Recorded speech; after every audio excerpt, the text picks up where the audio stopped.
Salut les élèves, j'espère que vous allez bien. Aujourd'hui, ma petite capsule va être sur les marqueurs de relation. Et oui, un concept pas toujours simple. Donc aujourd'hui, j'ai décidé de vous l'expliquer afin que vous le compreniez le mieux possible. Aussi, je vous dis d'être attentif à cette capsule parce que demain, le cadeau du jour va être sur les marqueurs de relation. Donc, bonne écoute à vous! Voici donc la vidéo sur les marqueurs de relation. Donc, pour commencer, on va se demander, c'est quoi ça, un marqueur de relation? En fait, un marqueur de relation, c'est un mot ou un groupe de plusieurs mots qui sert à créer des liens logiques de lieu ou de temps entre tes phrases. En gros, ce que ça veut dire, c'est que tu dois amener la phrase qui est devant dans la phrase qui suit à l'aide de ce petit mot-là. Je vais vous donner un exemple, d'accord?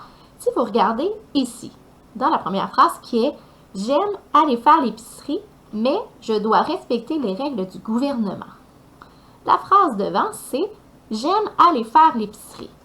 Mon marqueur de relation, qui est juste ici, c'est le « mais ». Et la phrase qui suit « Je dois respecter les règles du gouvernement ». Voyez-vous? En soi, ces deux phrases-là, c'est des phrases distinctes. Ça peut être deux phrases complètement différentes. Mais, en venant mettre mon petit marqueur de relation, je comprends mieux le sens de ma phrase. C'est pour ça que le marqueur de relation sert à exprimer un sens. Dans ce cas-ci, le sens, ce serait un sens qu'on appelle opposition.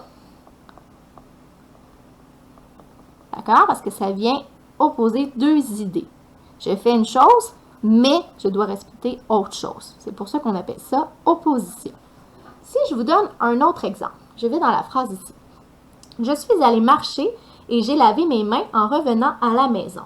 Voyez-vous, j'ai ma phrase qui est devant qui est « Je suis allée marcher » et la phrase qui suit qui est « J'ai lavé mes mains en revenant à la maison ». Donc, mon marqueur de relation, c'est le petit mot qui unit ces deux phrases-là.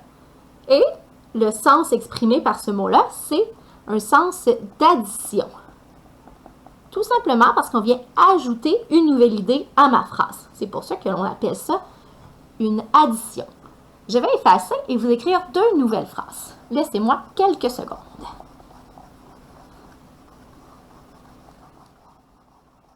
Parfait. J'y vais avec la phrase qui suit. J'ai appelé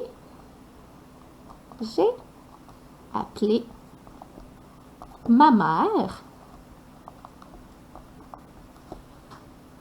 parce que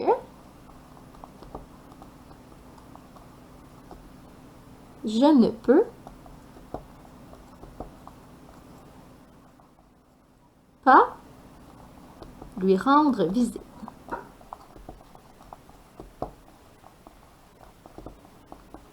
Ici, encore une fois, j'ai ma phrase qui est devant qui est « J'ai appelé ma mère » et ma phrase qui suit « Je ne peux pas lui rendre visite ». Alors, le mot qui unit tout ça est le mot « parce que ». C'est donc un marqueur de relation qu'on appelle de cause. Parce que vous voyez, c'est pourquoi j'ai appelé ma mère? Bien, parce que je ne peux pas lui rendre visite. C'est à cause de ça. Alors, c'est pour ça qu'on appelle ça un marqueur de relation de cause. Et une dernière phrase pour vous. Roger reste chez lui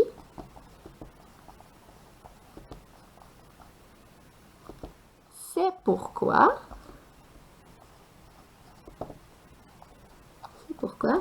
il n'attrapera